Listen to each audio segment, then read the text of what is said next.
Good morning, everyone. We are going to get started with the Sustainability Infrastructure and Development Committee for December 2nd, 2025. Please make sure you're on eScribe in the right portion of that. I will call on Chris Ferreso, Committee Clerk, to conduct the roll call. Thank you, Chair. Regional Chair Redmond. Present. Councillor Craig. Present. Councillor Erb. Present. Councillor Foxton. Present. Councillor Gowing. Here. Councillor Harris. Councillor Hunick. Good morning. Chair James. Present. Councillor Liggett. I guess I thought she was online, but Councillor McCabe. Councillor Novak. Present. Councillor Rodriguez. Yep. Councillor Salonen. Nothing. Councillor Shantz. Present. Councillor Verbanovich. Present. And Councillor Wolf. Present. Thank you, Chair. Thank you. I would like to acknowledge that the land in which we gather today is the traditional territory of the Haudenosaunee, the Anishinaabe, and Chinanton peoples. We continue to recognize the presence and contributions to this land and honor the historic perspectives and narratives of the Indigenous people. I would like to now move on to declarations of pecuniary interest. Are there any declarations? Nope, seeing none. There are no presentations. There are no delegations. There are no items for the consent agenda, so we will move right along into the regular agenda. And we'll start with Acting Commissioner Spooner on the GRT Township Transit Strategy submission to the Ontario Transit Investment Fund. So I will turn it over to you, Doug. Thank you, Chair, and through you. Council, I'm excited to bring this report forward today. It looks at a key pillar of the GRT business plan and has a unique approach to delivering on our commitment to current and future transit riders in North Dumfries, Woolwich, Wellesley, and Wilmot. This work is a culmination of 2 years of collaboration with township staff on a transit strategy that delivers not only great service, but is done in a way that grows slowly and in a very measured fashion. What it represents is a chance to unite our region across boundaries with transit reaching our furthest corners, but making sure that the services we all need, be they education, medical, or even just a good lunch, can be had by anyone for as little as a $3 GRT fare. Transit connecting every township is to start as early as fall of 2026. And what this does is grow our current township transit offering, which is performing very well, and adds more, both through fixed route and on-demand services. I should note that this is also preceding an application for funding from the provincial government through the Ontario Transit Investment Fund, or OTIF for short, and that we've been working with our counterparts at the MTO throughout the development of this strategy and have received positive signals about our approach. They are excited to see our application thanks to a proven track record at GRT and also the partnership we've built and displayed both through our outreach but also through delegations like the one we did together as a united team at the Association of Municipalities of Ontario conference last fall. Council, with your support, we can have a transformational impact on the lives of residents across Waterloo region by connecting rural communities to urban centres and one another back and forth. I'd like to welcome Adam Fraser, Principal Planner at Grand River Transit and the project lead for the Township Strategy, to tell you more about our plans. Adam.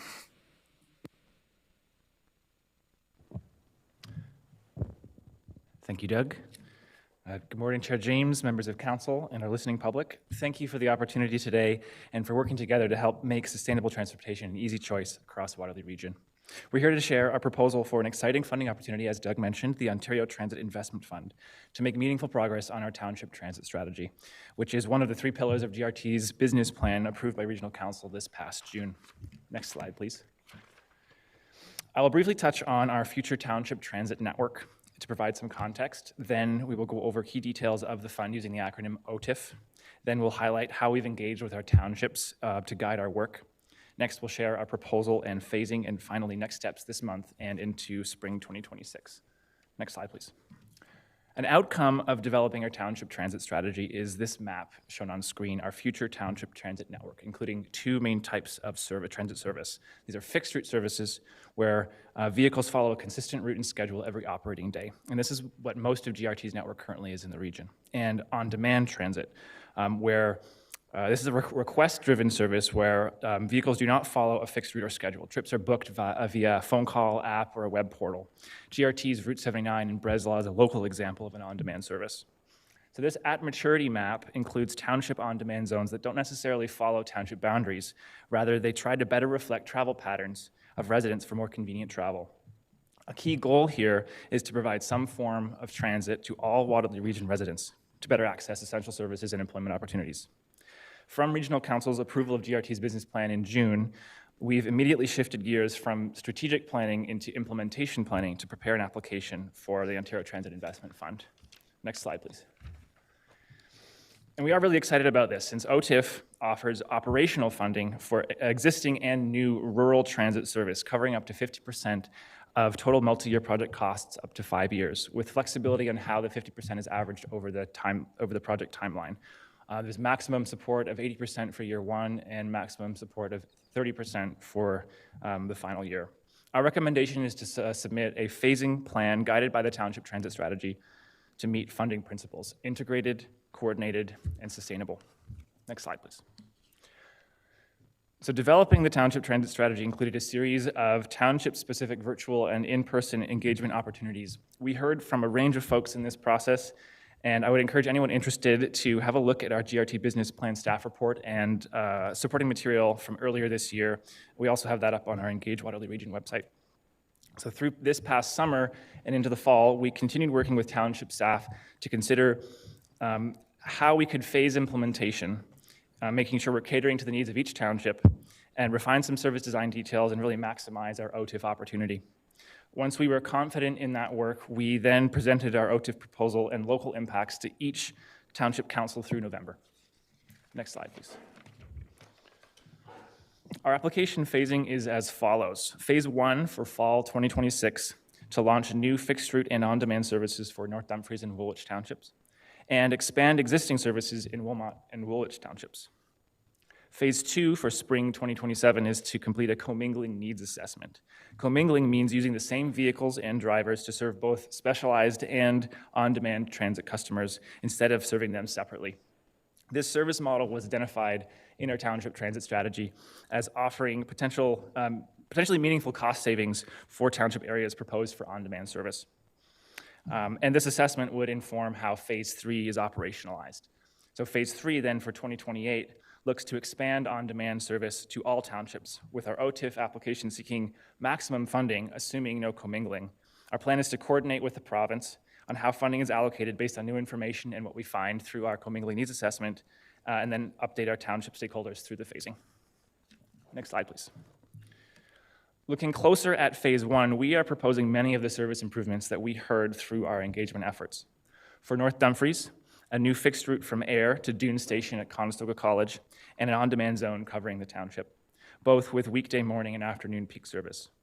For Wellesley, a new fixed route from Wellesley Village to Conestoga Station, and an on-demand zone covering the township, also both with weekday morning and afternoon peak service.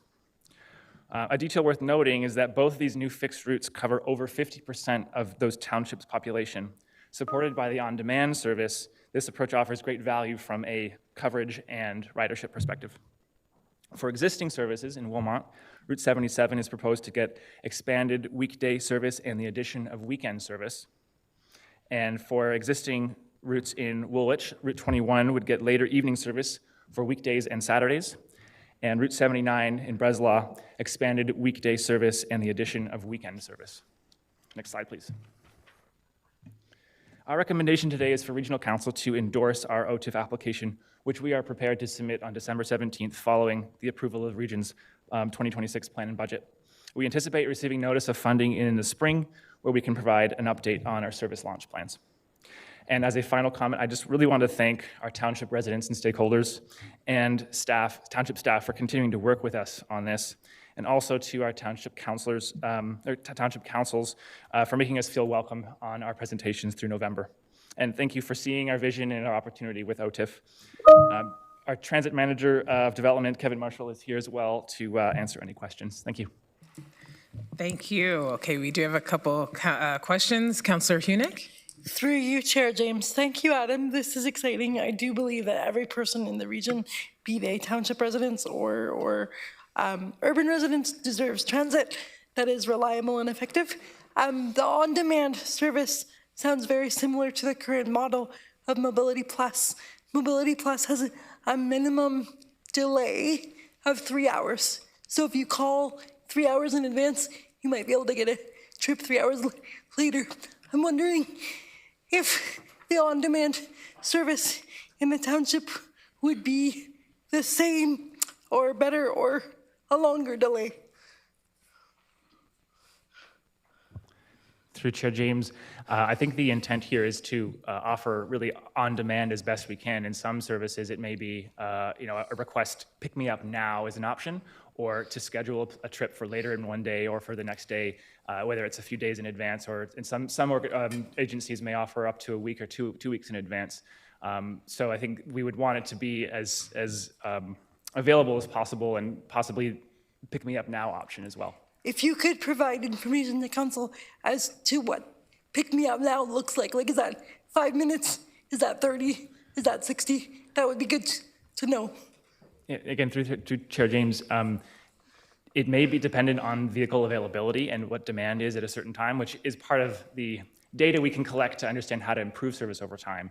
Normally, when a request is made, if a vehicle is available, typically there's a 30-minute window that's provided that a pickup time would be issued to the customer. Yeah. And then as the vehicle gets closer, that pickup window would narrow and provide a particular narrower time for a pickup and location.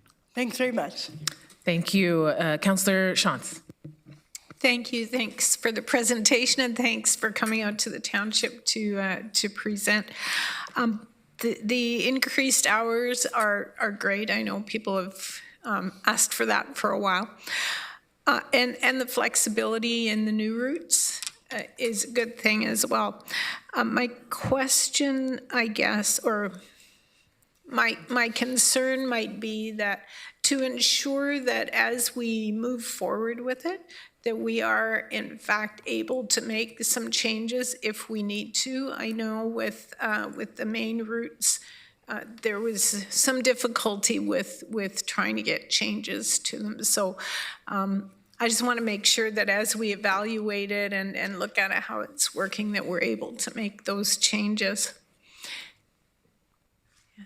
Through Chair James, I think the great thing with our discussions with the province through this funding is that the indications we received is that they're looking for agencies and organizations who are doing something innovative, creative, coordinated, and they're flexible. Really, they're looking for groups that are have done their legwork to try and do something that really improves rural transit. So I think for those indications tell us that yes, if we can see that there's something that needs to shift, that they would be flexible enough to allow us to do that while also not holding funding, for instance, if we are successful here.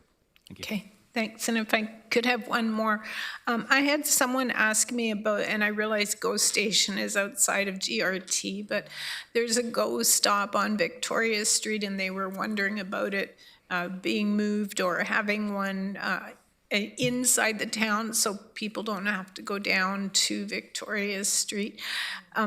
Is there some way we can coordinate with GO Transit on something like that, or is that outside our purview? Through you, Chair, Councillor Shantz, I'm happy to take that one. So as you can imagine, we do a fair bit of coordination with GO Transit around rail schedules and bus schedules in and out of Kitchener GO, but also on street stops and other places like Sports World and the UW terminal. So happy to take that one forward. If you could just identify for me which stop, we're happy to have that discussion and see if we can get GO Transit to expand. Sure. If I could just add, one of the comments they made was that there was no sidewalk system to where we were, or the person was suggesting. But people from Breslau are walking down to Victoria Street, so if there's no sidewalk for them now. Just, yeah. Okay, thank you. Councillor McCabe. Thank you. Thanks for this. Just a couple questions. Could you just explain exactly what commingling means? And then I was also curious, is this like a use it or lose it, the funding? Like if we start in the first phase and there's not a lot of uptake, I mean, I really hope there is, but if there's not, does that mean the province pulls back on the funding, or is it secure for all three phases? And then, and I was also just curious about what type of vehicles are going out there. Are they smaller, kind of like what Councillor Hunick said, around the size, more of a mobility plus type bus, or are they the full-size GRT bus? Thank you, through Chair James. I will break those out. I into, know guess, there's a the few segments. questions Yeah. there. So commingling is, I'll try and explain it in a simple way. Just to use examples. So we currently have Kiwanis Transit serving 3 of our townships. Those vehicles vary in size, but I think the largest they use is called a Cutaway. It's a 19-passenger accessible vehicle. So the concept is that we already have those vehicles operating in our townships currently. If there's available space in, like available seats, could we fill those with conventional customers? The challenge is a technological challenge of coordinating our specialized customers and our conventional customers to align where the vehicle needs to go to optimize pickups and drop-offs. So because we already have that service, the specialized service presently operating, would it be more cost-effective for us to use those vehicles in a different way to serve more people, just depending on what sort of type of customer they are?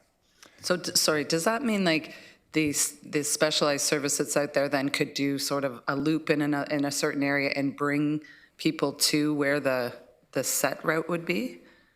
Through Chair James, depending on the type of user, for instance, a specialized customer would get door-to-door, but if it's a conventional customer, we would look to coordinate specific connection points to the core network, or maybe because of the software can also offer, you know, if it's dropped off at a stop that may not be a connection point, but if it offers a faster journey, we could consider doing that as well. Okay. And then the second question, do you mind reminding me what it was? Just about the funding, like, Yes. is it set for 3 years, or do they? So our program application is looking to do 5 years. Okay, and 5 years. The intent is for funding from OTIF to slowly drop over time to allow ridership to increase to kind of a steady level to hand off costs then to the region and through area rating through to our townships. So I think the intent is for it to sustain over time. And I think good programs will sustain through continued funding locally, and that's our intent. But at the same time, we don't know, really. We can do our forecasting, but we will look to see once we have, hopefully have service in place that we've proposed, that we will learn from that information and adapt as we need to. Okay, so it's like a 5-year pilot, and if the ridership doesn't get to where we think it will be, then we may not be able to continue it, or depending what the rest of our funding looks like with GRT. Yeah, I'd imagine that would be a decision that Okay. that this table would likely make Okay. in partnership with our townships. Okay, thank you. Thank you. Councillor Foxton. Thank you, and through you, Chair. Well, thank you, lady and gentlemen, for coming out to the township and providing this plan. And this is like, if I understand, a fluid document, the same as transit. If you have a transit route that's not got enough customers, we slow it down and cut it down.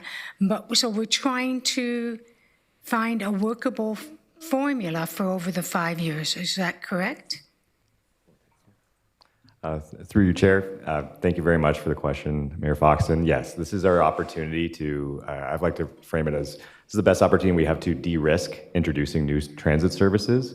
The province has recognized the value of us introducing services across our townships and across communities across Ontario. And this is the way they've learned from previous funding opportunities to help demonstrate the sustainability of those networks and give some flexibility to the local townships as well as the service provider to look at how to make the best solutions that work for them longer term. So we have a number of years ahead of both decision making at the local level as well as around this table to make sure we're providing the best service that we can sustain beyond the funding program. Thanks. So I want to thank you for that, and I want to thank you for looking outside the box and finding what's going to hopefully work, and also being able to adjust it when it's not working to find the best way for us all. I appreciate and I'm excited by it. Thank you. Hear, hear. I thank you, Councillor Foxton. I think this is very exciting, and it shows how good collaboration is amongst the area municipalities when it comes to transit and expanding transit, and it's desperately needed. And I think once people have it, they will use it. So thank you to staff and also to the area township staff as well for this and bringing this forward. I think it is very exciting. This needs a mover and a seconder, and I believe Councillor Nowak, you are going to move it. Councillor Foxton, you are going to second that. And we will have it prompted in e-scribe.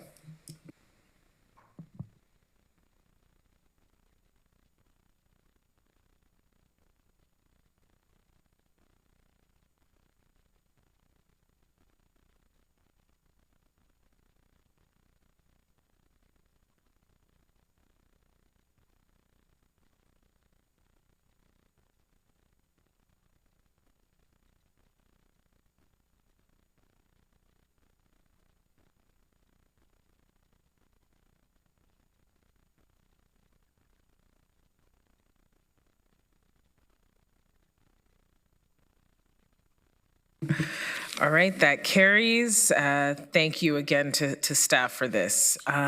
Next, we will move on to item 7.2. That is the winter debrief report. I am going to call on Acting Commissioner Spooner to introduce this report. Through you, Chair, and thank you. Council, this report is responding to two things. First, a request from Councillor Rodriguez to have a report on winter maintenance and how it works in the region. We'll do that shortly.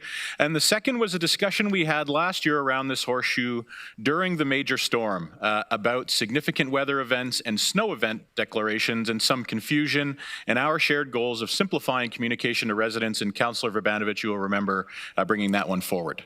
So today, Council, I am very happy to provide an update on winter maintenance in the region of Waterloo, our winter operations strategy, and how we work together with our area municipal partners to keep the region moving safely despite inclement weather. The first is to say that I'm really proud of our team and all of our teams across the region that work on winter maintenance. It's a point of pride for our team. When others stay in, we go out. We do that 24/7, and we do it to keep our friends and neighbors safe. So a thank you from me to all of our teams for their great work, which is ongoing this week with the storm.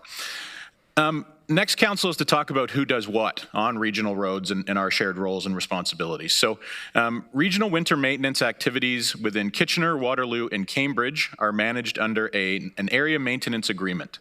The region maintains all regional roads throughout the townships, and all municipal roads are maintained by the cities and townships in which they exist, so effectively the road authority. A bit more on area maintenance agreements. They are set to expire on December 31st of 2026, so we will look to renew those for the 2027 operating year. In those agreements, there is $4.8 million that the region provides to Kitchener for service, $2.3 million to Waterloo, and $3.1 million to Cambridge. And then there is $5.6 million for all regional roads in the townships for a total operating budget of $15.8 million annually.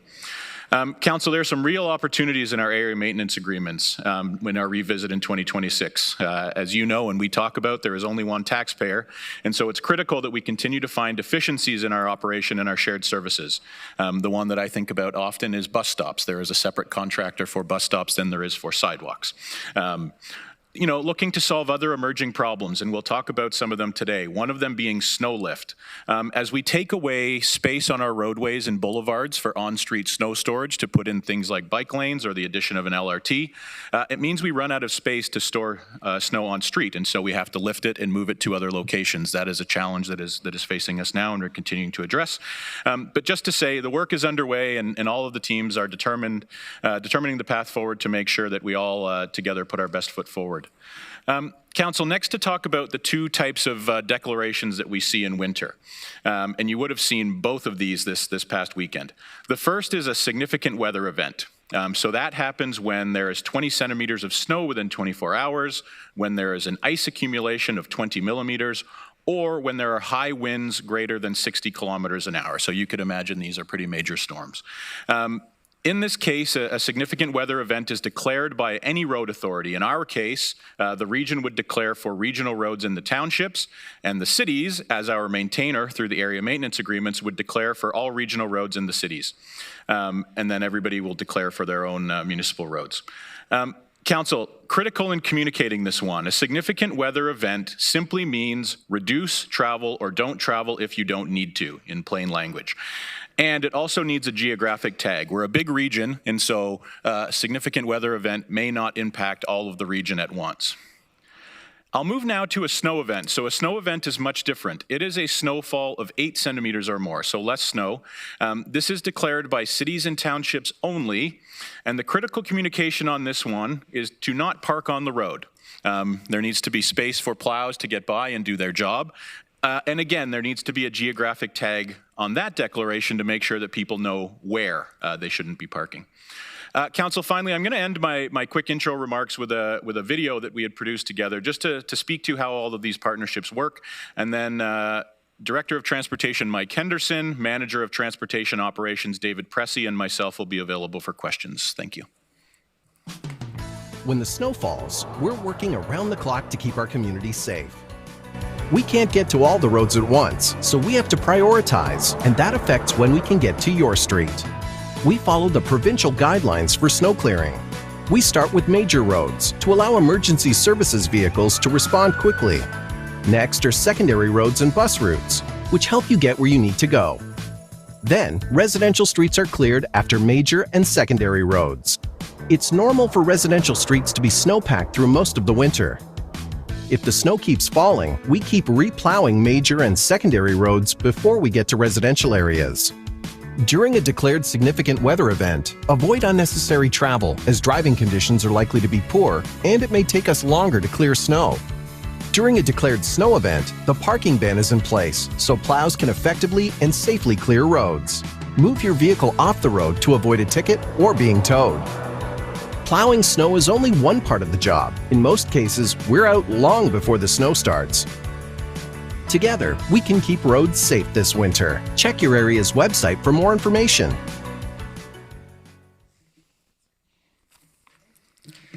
Thank you. Great video. We have a few questions. Councillor Hunick. Thank you, Chair James. Commissioner Spinner, my question pertains to after the secondary roads and bus routes are cleared.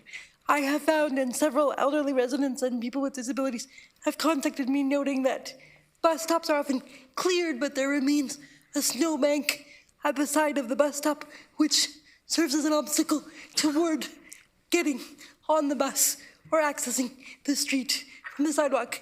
Do we have language in our policy, snow removal policy, that speaks to universal access or clearing the snow enough that somebody using a mobility aid could pass? Through you, Chair. Councillor, it's a really good question, and you've picked off one of the major challenges in moving through winter storm, and I'll call those little snowbanks windrows. And so, as you rightly know, they exist where, somebody would first clear a bus stop right up to the curb, and then later on a plow crew would come by and plow that snow back in and create a little windrow or a curb. I don't know today the standard to which we seek specifically on bus stop clearing. I'm happy to go back and see if that includes language around universal access. I'm sure it includes performance criteria. I don't have that on the tip of my tongue. I'm happy to report back. I want to clarify that in this particular comment, I'm questioning the speed at which we clear, just the level of access to which we clear. Because it is no good if there's still a snowbank there. Thank you. Thank you. Thank you. Councillor Rodriguez. Thank you, Chair. And through you to staff, thank you so much for this report. This is a great conversation to have and greatly timed with the arrival of winter last week. So on the area maintenance agreements that are in place, I guess there's two parts to this question.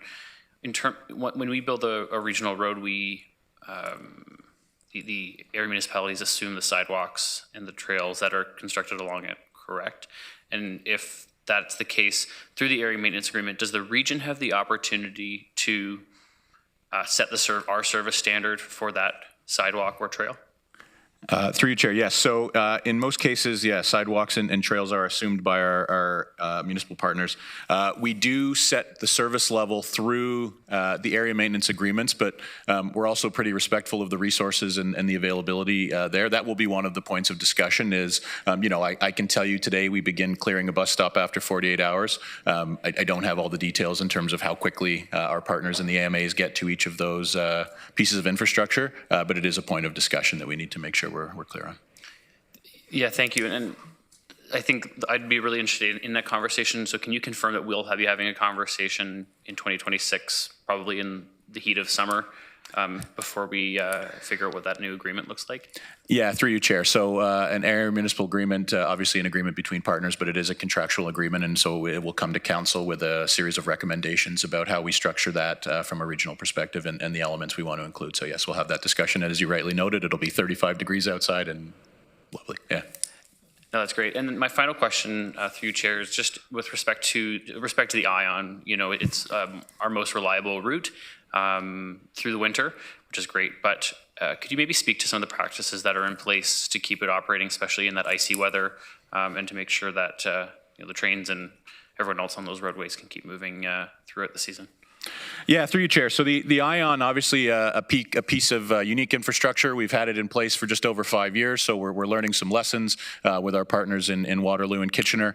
You can imagine the major challenge there would be Keolis, our operator maintainer, will move along the alignment, push the snow off of the alignment, and then later on a plow truck will come along the roadway. And as Councillor Hunick pointed out, windrows and pushing back and forth. So, we hadn't had a significant weather event in my time here. We had one last year, obviously, and that volume of snow was pretty challenging. We've taken some additional meetings, Keolis has, as well as ourselves, with Kitchener and Waterloo, really focused on snow lift and snow storage to make sure we can get the snow off the alignment quickly, because as you said, that is our most reliable route and we need to keep it so. Thank you. And through you, Chair, I think just in terms of a comment, the crews have done an amazing job keeping the roads clear over the past week. But I think we still see the gaps in how we plow our sidewalks, how we keep those windrows clear. And again, it's a broader conversation of how we structure, how those agreements are structured and the service that we provide.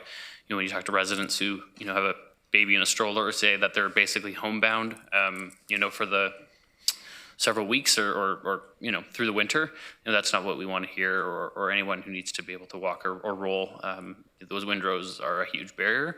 And as we start investing in our transit system, we want it to be an all year round transit network. And so the opportunities that we can find to clear those windrows, to have, if there's 5 property owners who are all paying, thousands of dollars a year to have their 10 meters of sidewalk cleared, how can we better coordinate that and make sure that the service is as best as possible on our major streets? So thanks for this report. It's really great, and looking forward to the discussion next year. Thank you.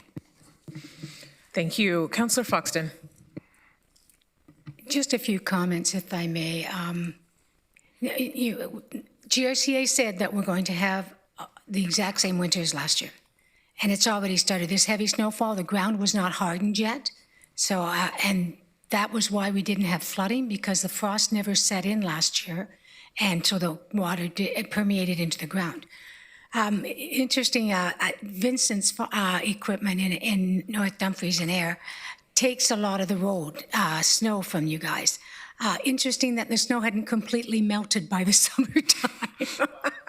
just a vote. If you want to see snow in summer, come on out to the township. Bye. Thank you. Councillor Shantz. Thank you. My question is about salt. And I know there are a number, we're all concerned about the environment. And so I just wonder if you can comment a little bit on the quality of our salt and how we apply it. Yeah, through you, Chair. Councillor Shantz, it's a really good point, and one that sits for us as a municipality really between 2 critical decision points. One of them is about the impact of salt on our environment and our want to reduce it. And I will note in the report, we have seen a significant reduction in salt use over the last 2 decades. But the second one is about liability. And so the region does hold liability in terms of providing safe roads, safe sidewalks, and safe passage. And so, as we know, salt is an effective tool. So, look, our focus is on a few techniques that we use. You would have noted in the video, we actually do pre-salting. So before the snow comes, we put a brine mixture. It uses a lot less salt, but gets the roads ready. And helps use less after. And then we make sure our crews are pretty well educated on the use of salt and only using it in the places that we need. So, yeah, it's an ongoing effort. It's an important one. Thank you. Okay. Councillor Erb. Thank you, Chair James. As someone who walks a lot, and this past weekend I made an intention of doing that after the storm, it seems to me timing is such a significant issue in where these areas are cleared. One plow comes along and then it's cleared, and then another plow comes along. So while I understand the dilemma of the people who have challenges physically and just people in general, I'm not trying to make excuses, but there is a challenge in the timing of it, of who does what first. And so I hope we have some patience in understanding that dilemma. My question is related to the ice storms. And has anything changed from last winter related to the ION that Keolis, maybe some different ways of responding to that? Yeah, through you, Chair. So ice, and it remains a significant issue on the ION, on the overhead catenary system, so the system that provides power to each of the trains. And the issue, as you could imagine, is simply making that electrical connection between the train and that overhead system. So a few things have happened in terms of the yard. The maintenance facility now has a product called Blue Wire, which effectively keeps that wire hot so it can't have buildup. So we have at all times the ability to move trains through the maintenance facility and keep them moving from there. We still have some challenges. Keolis has now put scrapers on each of the trains. So as the train goes by, it actually scrapes the top of that catenary wire and takes anything off.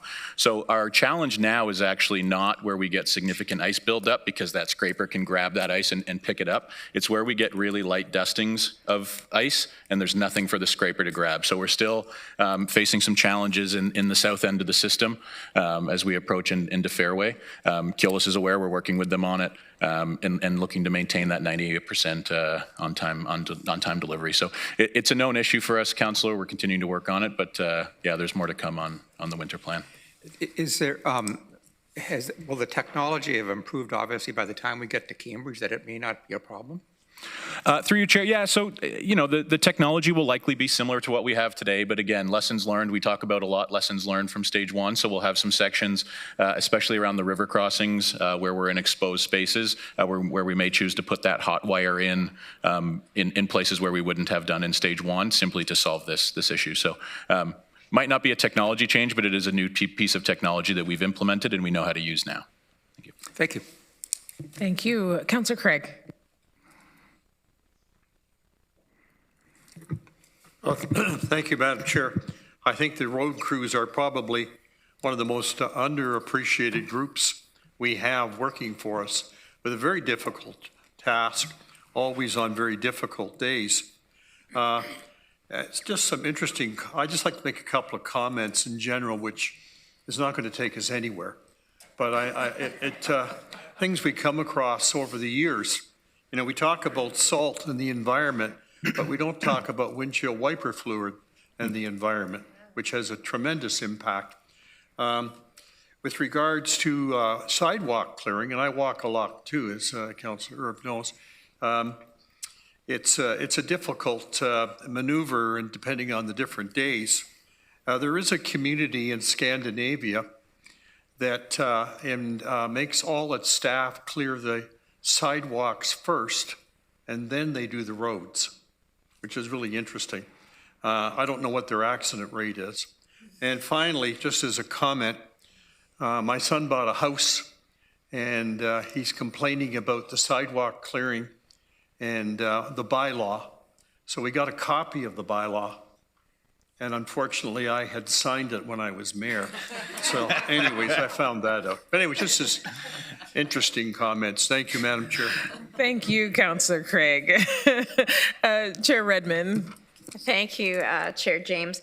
I really like the video, so I guess I would just like further indication of where that's being used.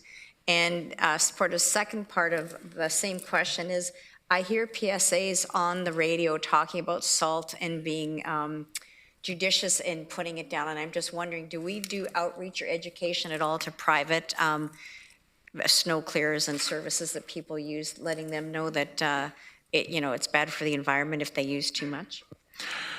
Through you, Chair, yes. So I also like the video. It's a good explainer. It is currently on the region's YouTube as well as our city partners' YouTubes, and so we often use that as we get into season like we are right now through our various social media channels to share.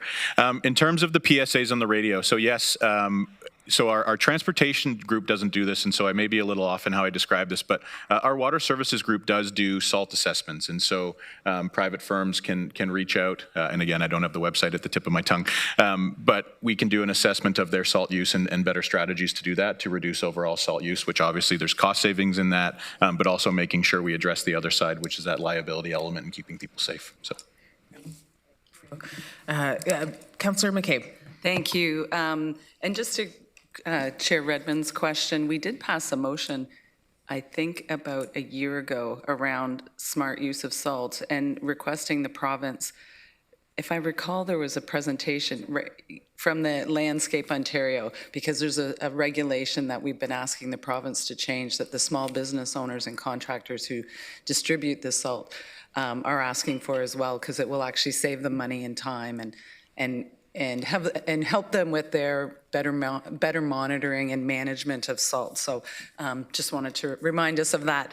My question, though, was, sorry, let me pull this up, sort of pick up on Councillor Craig's comment about sidewalk snow clearing, and whichever country it is that clears the sidewalk first. My question is about, like, can we get a quote on how much would it cost us in additional? I know this would be an increase to the amount of service, but I would be really interested to know what it would cost for us to better clear these sidewalks, I mean, in say 24 hours instead of 48 hours, because 48 hours for people who rely on transit to get, whether they have a, whether they have a disability, whether they have a child in a stroller, whether, just walking in some of getting over these windrows at GRT stops and getting through some of the slush, because we know,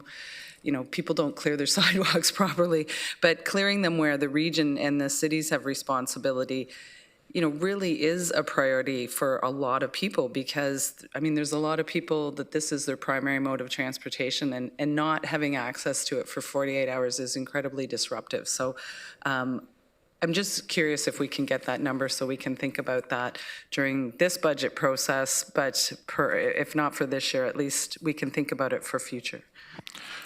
Yeah, through you, Chair, if I may. So, Councillor McCabe, I'm going to interpret two things there in terms of snow clearing. So the question about sidewalks first, and I'll comment on that shortly, and the next one is about the timing for bus stops. And you will recall, I think it was 2 budget cycles ago, we had actually moved that bus stop clearing from 72 hours after a storm to 48. And I too stand in those windrows in my large boots. And so I'm really happy to do this work. I would appreciate, Councillor McCabe, if I could do it as part of the area maintenance agreement work to come up with those quotes.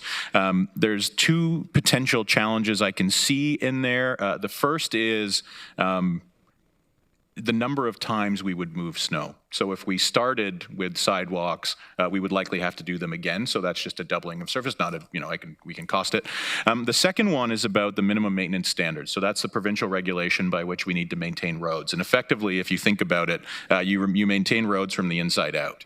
And so, the minimum maintenance standards requires us to have the vehicle right-of-way cleared really quickly, and it has less responsibility as you move out. So it doesn't mean we couldn't do it. We could absolutely take that approach and say, we'll meet MMS as per the province, but we'll also put a special focus on sidewalks. I just need a bit of time to put that together in terms of costing. Okay, thank you. And when I say sidewalks, I really mean the areas around the bus stops. And so partly leading up to it, I know at the City of Waterloo, we've put more money into our budget to clear major routes routes that lead to major transit areas. But then there still is that, and we've asked our staff to just, take better care around, particularly around the bus stops and the windrows and things like that, but just doing that perhaps on a and we're certainly nowhere near perfect. There's a lot of challenges there, but that's a decision that we made at our city, because we just see it as, it's all about accessibility, right? And equity. So thank you for doing that work. Yeah, thank you. Thank you. Councillor Verbanovic. Thank you very much, Chair. And Mr. Spooner, I guess let me begin by just sort of expressing my thanks to regional staff for the work they do on regional roads, as well as each of our municipal teams for the work that they do. As I said to our team these last few days, normally we sort of get eased into it and get some practice runs, and unfortunately this time it was, winter have no fury. And while it may not have been the snowmageddon that folks were predicting, it certainly was challenging and really let us test all our systems. And I have to say, despite some of the challenges, I think our crews did an outstanding job. And certainly that's been part of my messaging here at the city. On the video, I would agree with my colleagues. It's a really solid video. If staff could actually send a link to us where we can download it, that would be helpful, because then those of us who choose to can upload it on our own social media and share it with our area municipal councilors as well, in case they want to upload it as well. The third point I would make, and I would, I guess, just speak to this primarily bus stop issue. I mean, it's probably the single biggest area of concern, that I get, particularly from those who don't drive. I mean, obviously, for those who drive, we get different issues raised at different times. But for those who either walk a lot, or cycle, or have mobility challenges, I think it's fair to say that sometimes getting on buses at some of these stops is a real challenge, and so I think it is something that we need to look at, and something that's, as you point out, probably is best addressed through the service agreements next year. But I did really want to echo that as an area for further discussion. Thank you. Thank you. Thank you. Before we get to the second round here, I just want to also extend my thanks to staff, contract. I know for a fact that there were people who were called in this weekend on their day off to go and help clear the roads. I think it really was a full court press on all area municipal staff, as well as our regional staff, and those who are making the roads clear with some work to do around the bus stops, which I did drive around, and I also did see, I recognize what has been raised as well, just paying attention to where there needs to be more accessible access. But it is an ongoing challenge. Anyhow, I do have a question for you, Doug, and that is around, I noticed that there was a different level of I don't even know what the word is, maybe an indicator of that yellow, orange, red. Can you speak to that? Because that was something different that has popped up on our alert system, just for awareness purposes. Yeah, through you, Chair. It's a really good question, and one you'll start to notice. So Environment Canada has changed their system of indicating severity of weather. And I'm thinking back to a briefing I received a few weeks ago, so stick with me as I work through this. So they've moved into a color notification system that is intended to give us an immediate sense of severity. So I believe last week we were in yellow, which indicates to us major storm coming, likely to have to trigger either a significant weather event or a snow event. In our case at the region, we were able to maintain those minimum maintenance standards across the regional roads in the township, so we didn't have to. But yes, that is a new system. We're still learning our way through it in terms of its predictive ability, but that was a change made, and we're in support of it. So. Excellent, thank you. Did take some getting used to, but makes sense. So, okay, I have Councillor Hunick. Thank you, Chair James. I want to clarify something that I said, and I want to also ask a follow-up question. Windrows do occur at bus stops, most certainly, but they also occur at crosswalks and end of curbs and so on and so forth. So I think it's not only a regional responsibility, but a shared municipal responsibility in terms of who clears what. But Mr. Spinner, you and I spoke a lot last year during the horrible winter that we're about to repeat, about how in the winter certain bus stops need to be cancelled because it's not safe for the bus to stop there and allow people to board. So I understand that quite well. What I don't remember is how that's communicated out. And when I think about that, I'm thinking about people who can't necessarily read bus stop signage or can't necessarily navigate to the next closest bus stop. Through you, Chair, yes. Councillor Hunick, so reminder, It was about, I believe it was 2 years ago, GRT implemented what we call our winter network. And so what we were seeing around the network is there was places during snowstorms where the buses actually weren't able to complete their route. And so we would pick up customers, we'd get along the road, and the bus would get stuck. And so a decision was made at that point when we knew we were going to have significant snowfall to actually proactively close a few of the stops and redirect customers to the stops where we knew we could keep service going. In terms of how people learn about that, so the first one is online, grt.ca. We will always post that warning. It will be the first thing that pops up on the website. Next is through all of our social media channels, so we'll let people know that that's coming. Any of the trip planning apps should also have those closures in there. So really, if it is a big snow day or a snow event, I would encourage people, grt.ca is the best place just to learn about how the network is working that day. Proactively, so not talking day off, is there a way that we could publicize the potential bus stop closures so that people know, okay, in a snow event, my bus stop might be canceled, and so therefore I need to get to the next bus stop? Through your chair, yeah, I'm happy to go back and take a look at the website now. I think we have that winter network posted, but I'll make sure, and maybe we'll do a bit of proactive and push it out a little bit so people have a chance to pre-plan. It's a good idea. Thank you, and I'm trying to be quick here, sorry. Chair James, can I just ask one more question, please? I do have Councillor Craig, and then I'll come back to you, and then we'll wrap up, okay? Councillor Craig, go ahead. Oh, thank you, Madam Chair. If you just indulge me for a moment, I want to follow up on my commentary about Scandinavian countries. And I just found out here, I just looking it up, and the shift was motivated by data. This is regarding snow clearing, showing many more walking, riding, commuting, on-foot public transit injuries during ice conditions than car accidents. And so they have a definite policy of what they do and when they do. And it was changed after a gender balanced budgeting review, walkways, bike paths, areas around schools, daycares, etc. I'm wondering if we could just look at this. I know Doug over the holidays might want to get involved, but I think it's a good way of perhaps seeing what other communities do, why they're doing it, what the costs are, and how it may be applicable here. Okay?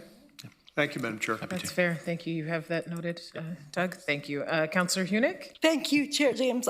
Just for everyone's awareness, including the community, I and many other people with mobility devices are much more cautious about the means by which you travel in the winter, because it is very possible to get stuck in the winter snow. Thankfully, that hasn't happened to me in a few years, but again, that's because I've made choices around limitations of that. And so, similar to the on-demand bus services that GRT will be offering in the townships hopefully soon, I'm wondering if I'm imagining, kind of thinking out loud here with the commissioner and with area mayors, could there be such thing as snow removal on demand where someone could, ping like a volunteer snow remover or a city snow remover or a region snow remover to say, hey, I'm stuck at, can you come rescue me?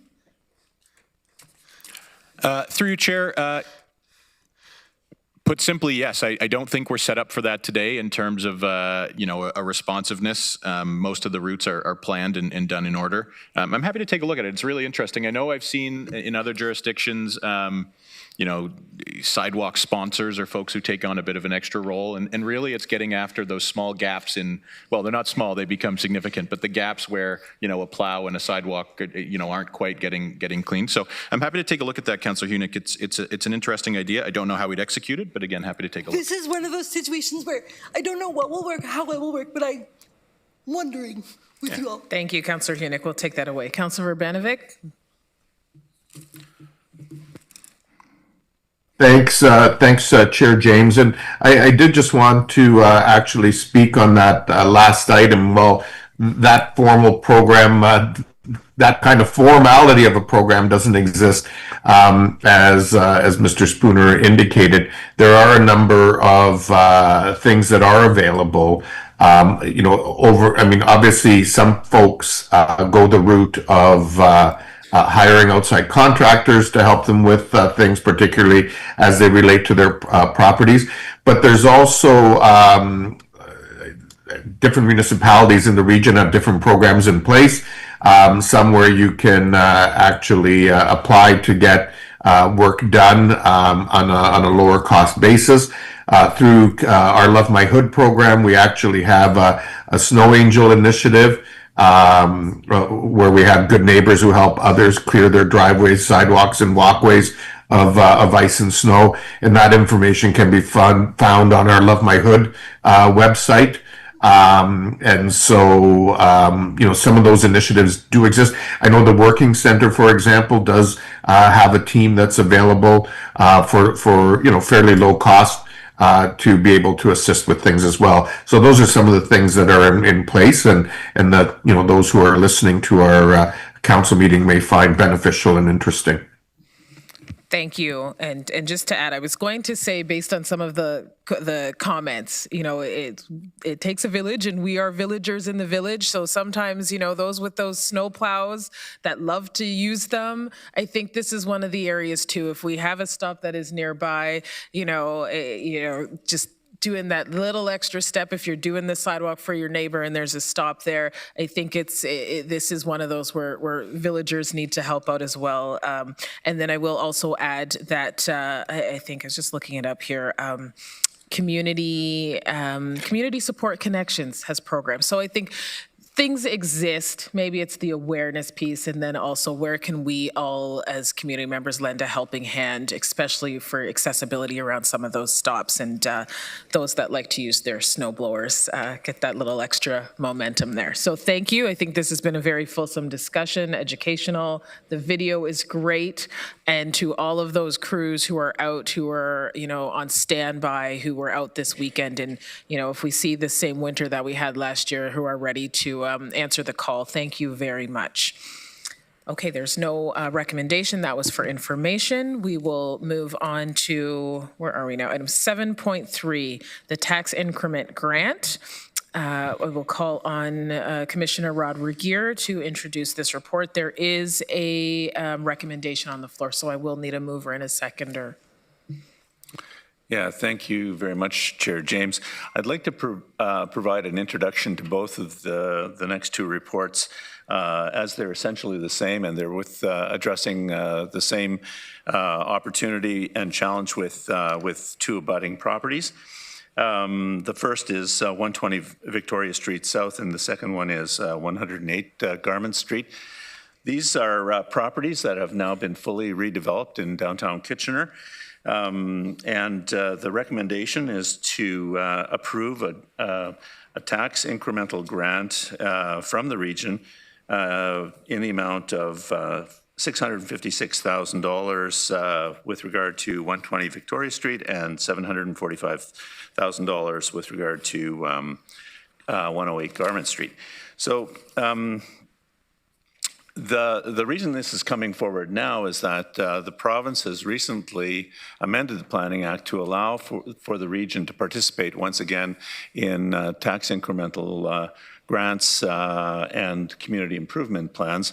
That had been removed inadvertently through Bill 23, and it took some time to have the matter rectified, but through the proclamation of Bill 60, the province has once again created the capacity for the region to participate in this program.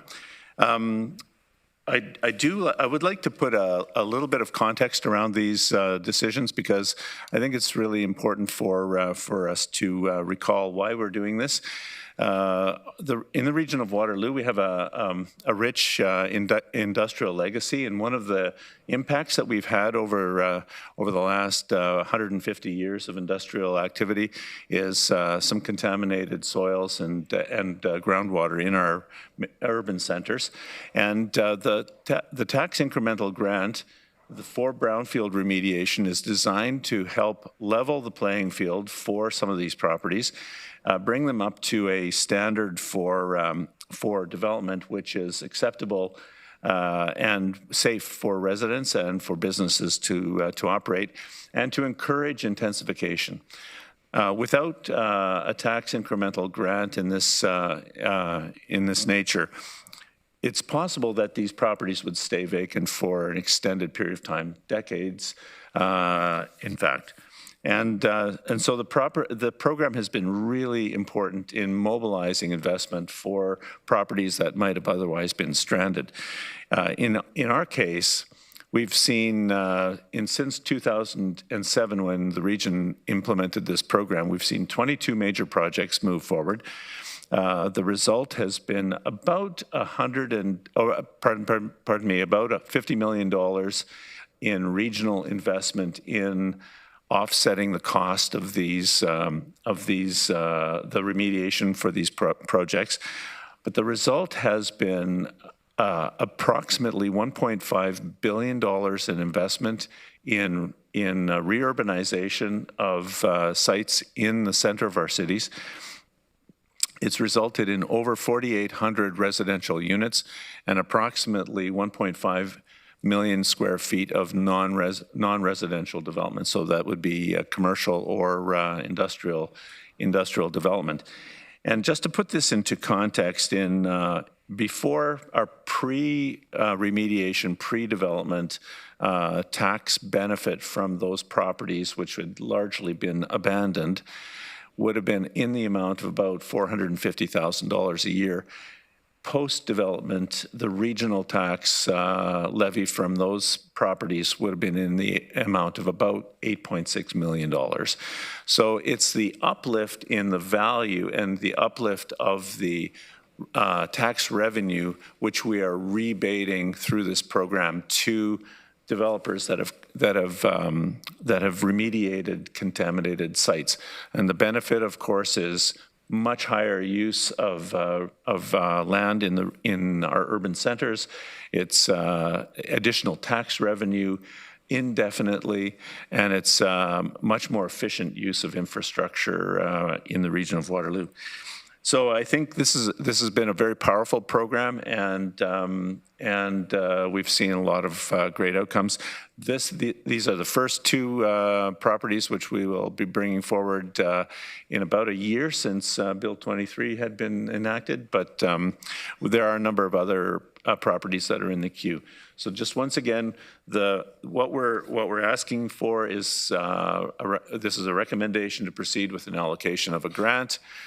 This grant is derived from new tax revenue, which is being assessed to properties that have been recently redeveloped, and that will be paid out over the course of the next, in this particular case, 3 or 4 years. Thank you, Commissioner Regier. I do have a few questions. Chair Redmond. Thank you, Chair James. And Rod, thank you very much for setting that stage. I can't tell you what good news this is. When planning was migrated to area municipalities, an unintended consequence was the fact that we were no longer able to provide for TIGs, which is the short form of what we're talking about. And as chair of Marco and chair of the region of Waterloo, we have gone repeatedly to the ministry and said that this needed to be changed. We did process the ones that were already sort of partway through the process, but these got caught in that.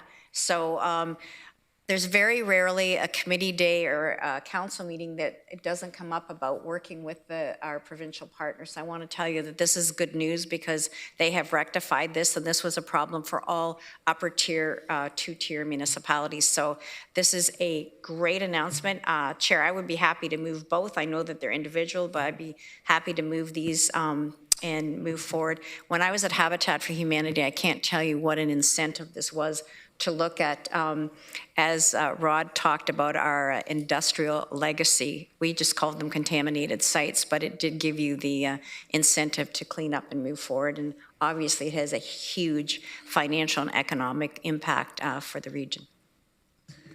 Okay, so we have a mover. Councilor Urbanovic, did you want to second that? So it's on I'm happy to second those. Both of them, thank you. Okay, Yeah. Councillor Foxton. Thank you. Commissioner Regier, can you just explain to me how this financially works? So we're going to waive the tax on these properties, is that correct? To allow them to move forward to build something that's going to bring in more taxes in the future. And then where's the funding coming from again? So Thank you for the question, through you, Chair James. It's a little bit more complicated than that. Oh, good. What happens is that we have a property that is known to be contaminated in some manner. An evaluation is done of what the nature of the contamination is and what an appropriate strategy for remediation would be, or putting in place a risk assessment for the property. Once we agree to the nature of that strategy, the developer proceeds to remediate and redevelop the site. It's only once the development is received an occupancy permit and is reassessed that we then come back and rebate the tax revenue, the uplift in value that's created from the new tax regime. And so this is a rebate of tax revenue to the developer rather than a waiving of taxes. In terms of the source of revenue, it comes out of an allocation to our capital budget. So that's the source of revenue. Thank you. That makes a lot of sense. And for councillors, this has been done numerous times over my time at Regional Council. But Automotive is one of the bigger ones that got done. And these sites are costly to remediate, but a real plus to our communities once they are. Thank you. Thank you. Councillor Liggett. Thank you, Madam Chair. I'm a bit confused. When I look at the photos with the agenda, it looks like the work's already being done. Am I correct? That's correct. Yep. Okay. So then a question to Councillor Verbanovich. I'm supportive of this, by the way, but was the part of the condition for the development the retention of the heritage building there? So I'm looking for direction from the chair to respond. Sorry. Yeah, you can respond, Councillor. Okay, thank you, Chair James. So if you're talking in particular the glove box example, in fact, the city did work with the developer, or I should say the developer worked with the city. While we didn't actually pursue designation in that particular case, all of the same principles aligned with designation applied, and we were able to get the result that we've seen in that particular building.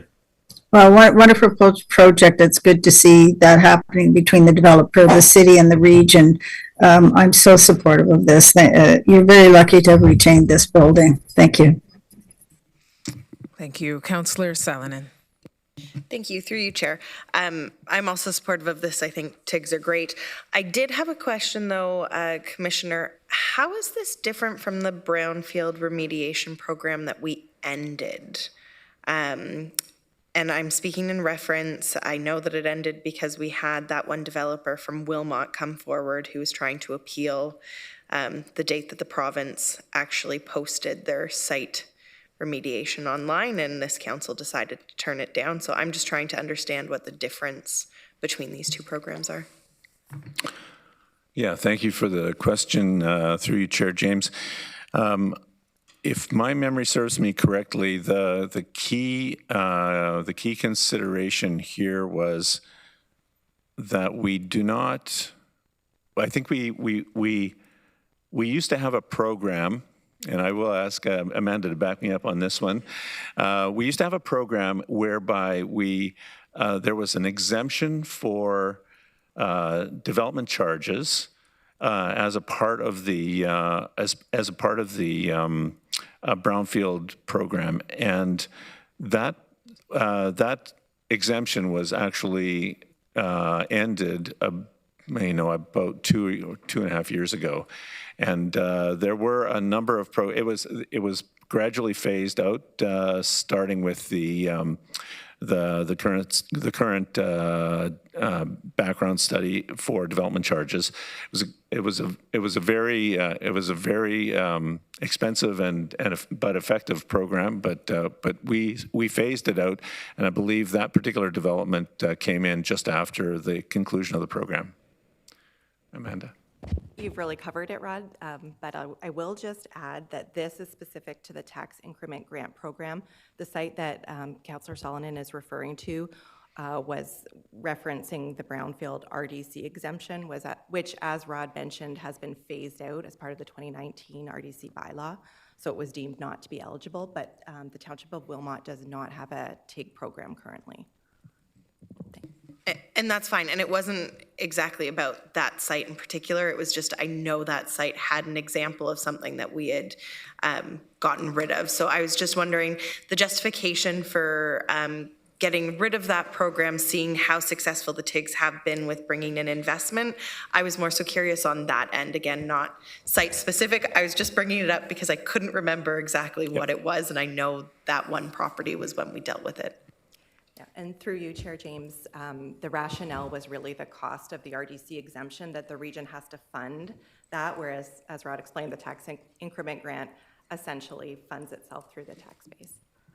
Thank you. Councillor Benovic. Thanks very much, and thanks, Rod, for the report and that very eloquent sort of history about the program and its benefits. Because as you noted, it has been in place for a number of years and has had really positive results. I think in a number of communities as folks took advantage of it.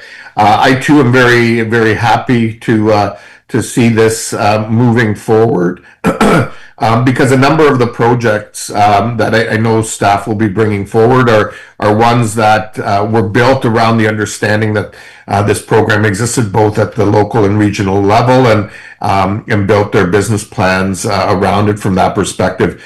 I too want to thank Chair Redmond for her advocacy on it. It's something that I know I spoke with both the Premier and the Minister on and with their officials. There were different pathways to get there, but certainly Bill 60 was one of those, and happy to see that legislative change made, providing the clarity that everyone was looking for. And now we'll be able to see this move forward, but more importantly, we will hopefully continue to see folks looking at properties like these, investing in them, and turning them around in ways that benefit all of our communities and urban renewal. Thanks. Thank you. Councillor McCabe. Thank you very much, through you, Chair. Likewise, happy that this has been rectified. Belatedly, but at least it's been rectified, and it's unfortunate there was a bit of commentary in the community about the region not wanting to do this, because that's clearly was never the case. It was a matter of getting this piece of this one regulation looked at again by the province. So glad that that's done. My question, though, is about how, where these can be applied. Is it outside of uptown areas and cores, or can it, because there's certainly other areas in various communities, and certainly I'm thinking of a few in Waterloo where we wish the whoever owns the property would do some improvements. So is this just restricted to core areas? Through you, Chair James, no, it's not. It's okay. Actually entirely defined by the area municipal community improvement plan. And so that community improvement plan for brownfield tax incremental grants can cover the entire community. Okay. And we're happy to work with any of the area municipalities to put in place community improvement plans that can help address sites with significant contamination. And you're correct that that sites, in at the periphery of a city or in rural areas can also be can be affected by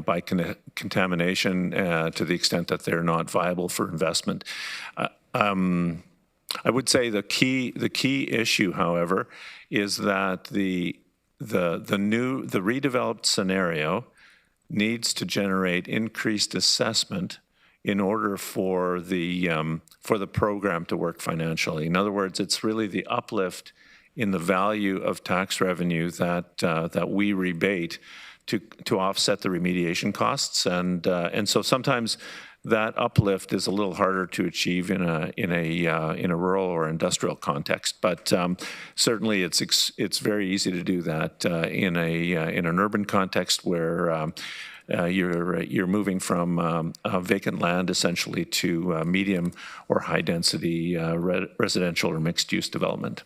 Okay, thank you so much.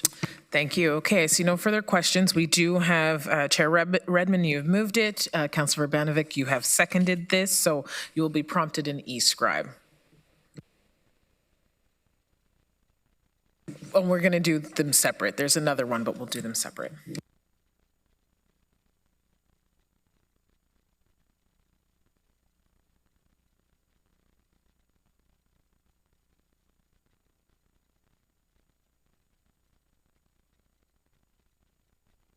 Okay, that is carried, and we do have another similar item, different property. Chair Redmond has moved this, and Councilor Urbanovic, you have seconded this as well. Rod, is there anything you need to speak to this on that's unique or different from the other property? No, through you, Chair James, they're very similar. The contamination was very similar, and the remediation strategy is similar. So I think these are the same messages would apply. Okay, glad to move this forward. Chair Redmond, thank you for your advocacy on this and ensuring that it gets rectified. Okay, so we will all be prompted in e-scribe momentarily.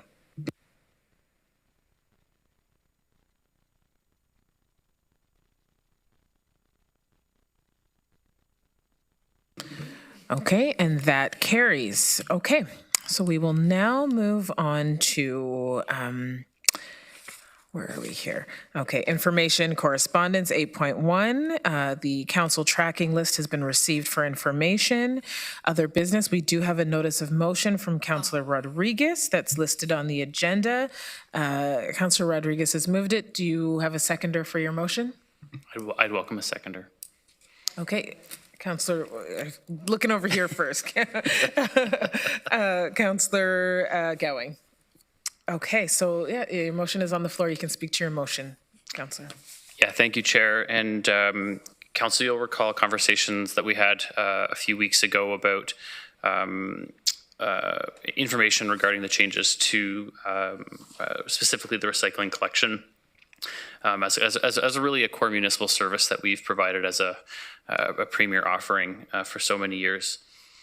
The changes happening next year, regardless of who's actually doing that, reflect a significant change for our residents. And certainly, while I appreciate the distance that we want to keep between an operation that we have no control over on the recycling side and the services that now Circular Materials will offer, most residents at the end of the day just want to know what week their recycling is going to be picked up on a busy Tuesday night. So the intention of this motion is twofold. And first, I just wanted to thank staff and Circular Materials for some really great conversations over the past few days. The first part of the motion is to ask staff to identify opportunities for shared materials where possible about collection information. And so this is, again, directing the community to Circular Materials websites and information about what they can put in the recycling, but to understand what week that recycling is happening so that people know where to find that information. I understand the timing of meeting the March 2026 calendar may be a little bit constrained at this juncture. So I think there's some paths forward. The wording of the motion is pretty general, so I think staff have a path forward to implement for this year.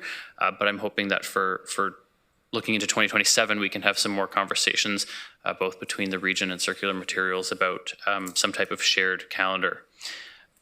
The second part of the motion really works to acknowledge the work that staff already intend to do to monitor, the amount of garbage being brought to our landfill.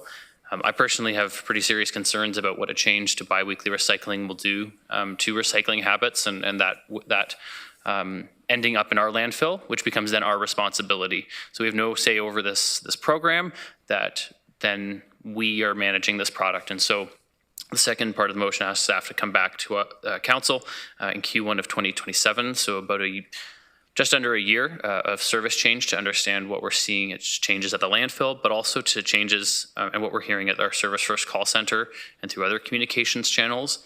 Again, I continue to have concerns that residents are going to be calling us, and as they should, to have questions about their waste management collection. And I know our staff's ready to direct folks to circular materials, and have been working hard to prepare for that transition. But I'd like to understand what's coming within the year, really with the goal of being able to advocate for the best level of service for our community, both with our partners at Circular Materials in the province, while also being stewards of our remaining landfill capacity. So hope to have your support on this, and happy. Thanks for the floor, Chair. Excellent. Thank you, Councillor. Councillor Salonen. Thank you, through you, Chair. Thank you very much, Councillor Rodriguez, for bringing this forward. I think it's a great motion, and I know actually in Wilmot, myself along with CLT already told our comm staff that they need to be working with Circular Materials, and that we'll proactively be advertising Circular Materials information, because at the end of the day, most of our residents, I don't think, really care who is the one picking up at their curb, just that it is getting done, and they know, to your point, when to be putting it out. I guess my only thing is I would be more encouraging to get joint comms for 2026 in terms of a calendar. Right now, at least as of yesterday, Circular Materials still does not have their timing pickups for January yet. I know our staff has reached out in the township, but hopefully regional staff could also reach out, as people will need to know once the new year comes when to put out their recycling. But thank you for bringing this forward, and I'll be very supportive of it. Okay, thank you. Councillor Shantz. Councillor Hunick, you were next. Thank you, Chair James. Thank you, Councillor Rodriguez. I have every intention of supporting this motion. I think it's the best for the environment, and the best for the ease of residents, and the best toward our industry partners. And I'm always supportive of the spirit of collaboration. I just have a question of clarification with respect to the ancillary. Can't speak. The answers to councillor questions that staff prepared for us that we're talking about tomorrow. I could have read it wrong, but I thought it said that if we develop a joint calendar with Circular Materials, that would cost us something like $350,000. Do I have that figure correct? Does this motion apply to that or not? Because this motion is with respect to the plan in 2027 and not 2026. Connie, do you want to take that? Thank you, and through the chair. Councillor, it's actually the opposite. So if we were to do a joint calendar in the future, Circular Materials would provide us with a portion of the funding. I think the answer to the question in the report for tomorrow was articulating more of the additional costs, the staff time, the customer service costs that are associated with the calendar outside of just the distribution and printing. Okay, so it would cost us money, but we'd get some of that money back? Through the chair, yes. Yes, Councillor Hunick, they'd supplement part of the fee for that. Okay. Okay. Thank you. Councillor Shantz. Thank you. Since we're on circular materials and recycling, I did forward an email I got to Connie and regarding disposal of the green bins. And Connie, just for the public, I wonder if you want to reiterate how that's going to work. Yeah, so the question from a resident was about what to do with your old green bin as we move to the new cart-based system. And so we are encouraging residents to reuse their bin, and there's a lot of creative suggestions on our website. I know that I'm using mine for yard gardening materials.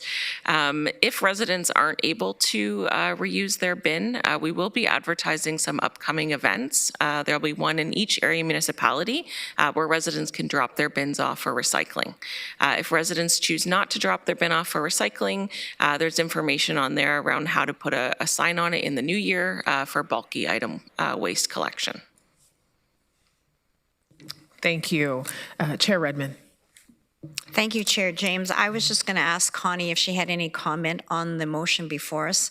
I would have to say I'm very supportive of collecting the data. This is a huge issue at Marco. We have advocated not as successfully as we would have liked on how much was sort of producer, the onus on the producer to recycle. We've seen it sort of shrink over time. So I think this kind of data will be really important if we have to continue to advocate to the government for changes and a more inclusive recycling program. But Connie, is there any problems with collecting this data if this motion, and I'm very supportive of it, to go forward? Thank you for the question, and through the chair. So our main priority, as I think many of us share here, is to be able to provide clear, accurate, and timely information for residents. And that's really the lens through which the team has been approaching this. And so, the first part of the motion, I appreciate the flexibility for us to be able to work collaboratively with circular materials to make sure that we can provide the right information to residents at the right time with the lowest risk possible of providing inaccurate information, which would then, cause distress to residents. To the second pieces of the motion, the data there are things we already collect. So we're happy to bring that back for council as prescribed in the motion. Excellent. Thank you. Councillor Foxton. Just on a side note, if you're going to set up centres to collect the green bins, what about the blue bins that have the Waterloo region logo on? Through the chair, I might have to look at a friend in the audience there for that one.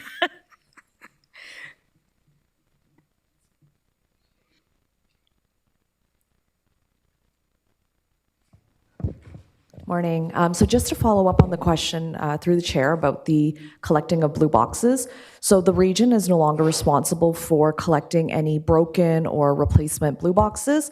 So that is done through circular materials contractor. In the future, if residents don't want the additional blue boxes that circular materials will be dropping off at households, they can work with their contractors to collect that. But at this time, our program that we would do for the green bins would exclusively focus on the region's programs. But I was talking about the blue bins that are the regions that will be replaced by the new bins that don't have the region logos. So are we allowed to send those with the green bins? Because they are excess now. So we do encourage residents to continue using those blue boxes. They're welcome to use them to store the materials and to set it out at the curb. It doesn't matter if there's a certain logo at the side, if it says region or circular materials. We encourage residents to continue using it. If there's blue boxes they no longer need, it would be a circular materials program to recycle them. So you're saying we can still use the regional blue bins? Correct. As well as the other blue bins? Yes, that'll through make the some chair, people correct. happy. Thank you. With every other week, that works great. Thank you. Thank you. Councillor Rodriguez. Yeah, thank you, Chair, and I appreciate the opportunity to chime back in. I just wanted to clarify to Councillor Sullivan's question about the wording of the motion. I think my hope is that for 2027 that we can explore all opportunities as council for a fully cost-shared integrated calendar like so many communities have done, but I understand the timing of that might not be entirely viable between now and March, which is unfortunate, but I think there's some opportunities that staff have identified for some collaboration, and so that's why the wording of that was set that way. It originally was worded in a sort of a more fully cost-shared way, but I think we'll give ourselves some more runway to look at that for the next go-around. So thanks, Chair. Thank you. Councillor Urbanovic. Yeah, thanks a lot, and I'll certainly support the motion. I guess just on the issue of looking at a joint document, I do believe that anything we can do still to try to make that happen would be helpful. My understanding is also that circular materials, as Councillor Rodriguez has indicated, is quite open to doing that with us as they have in other communities. And so anything we can do, it just makes it easier for the public who is quite frankly, you know, anxious and concerned enough about all of the changes that are happening and aren't necessarily always thrilled about them. So if we can at least give them one piece of communication with one set of information on it, I think that would be a small step in towards helping deal with the major changes that are going to be happening right now. Excellent, thank you. Okay, see no further questions. We will have Councillor Rodriguez's motion prompted in e-scribe. Oh, Chair. Councillor Harris. Yes, I was mentioning to you because I missed the naming of the conflict. I'll have to declare a conflict, and this one is an indirect pecuniary interest in the nature of employment contract. Thanks. Excellent, thank you. So we will have the appropriate document sent. So there is a conflict on this from Councillor Harris.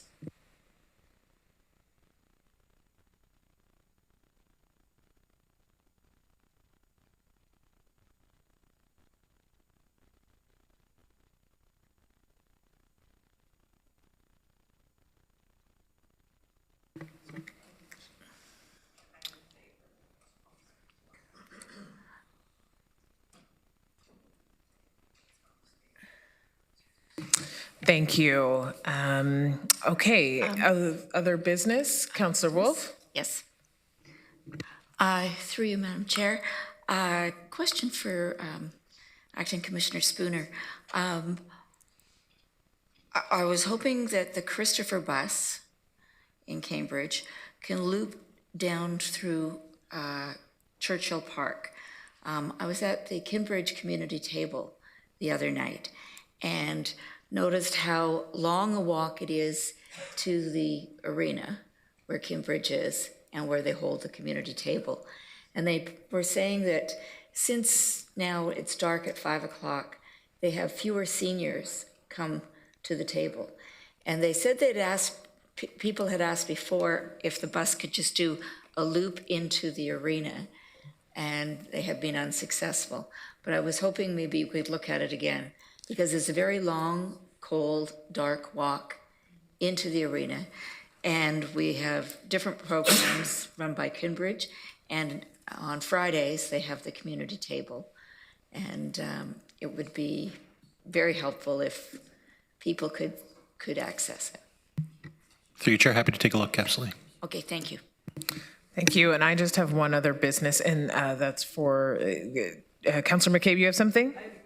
Okay, just for Connie, just in terms of the distribution of the new waste management bins, and I know there's been some inquiries and concerns about wrong size bins being dropped off. Can you just speak to that a little bit and maybe the process for that if residents do receive the incorrect size bin? Thank you for the question, and through you, Chair James. So we've had many carts delivered to homes, and a very small number of those have been not the correct size that the resident may have ordered. And so in that case, we would encourage the resident to call our Service First Contact Center, and we can arrange to switch that bin. To be very clear, though, this is for residents who ordered a particular cart and have received the wrong cart. Thank you. Thank you for that. Okay, Councillor McCabe and then Councillor Rodriguez. Thank you. Just had a question about the changes that are being, starting to be proposed for conservation authorities. And I'm just wondering if staff, at some point can report back around what we are anticipating the impacts to the region, potential concerns we may or may not have around floodplain, water source protection, potential increased costs to municipalities as well. Is that, can I just add, I don't know if anyone has any immediate response to that, or if it can just be added for information to come back. I think at the next committee meeting. So added for information to come back at this point, because there are, as someone who sits on the GRCA as well as a few of us around this table, there are things happening. There's a lot happening really quickly. So I think a report back would be appropriate at this point in time. Thank you. Recognizing there's meetings with the province from the GRCA perspective that are happening at this time as well. Okay? Yeah, thank you so much. Councillor Rodriguez. Yeah, thank you, Chair. And I have a question for staff, and I don't know who best to field this to, but back in the summer, August, there council approved a motion regarding communications regarding the transit hub to come back at the end of the year. And I know there were some conversations about timing that at that time. I'm just wondering if staff can comment on when we might be able to get some information back on that item. So through the chair, I think that's a Doug and Connie shared answer. And so my understanding, Councillor, was that through some conversations you'd had, that you were okay with us bringing forward that communications plan as part of the next project update. And so I think we were looking to do that early in the new year. Okay, that's great. I just wanted to confirm and that was still on the docket, so thank you. Perfect. Okay, seeing no further questions for other business, I'm going to move to adjourn this meeting. I will need a mover and a seconder for that. Councillor Erb and Councillor Salonen, and you will now be prompted in eScribe. The next meeting will be on January 13th, 2026.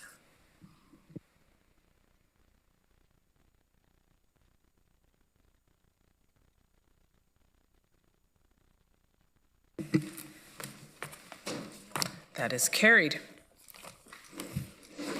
Okay, we'll take a few-minute break and then we'll start the administration and finance.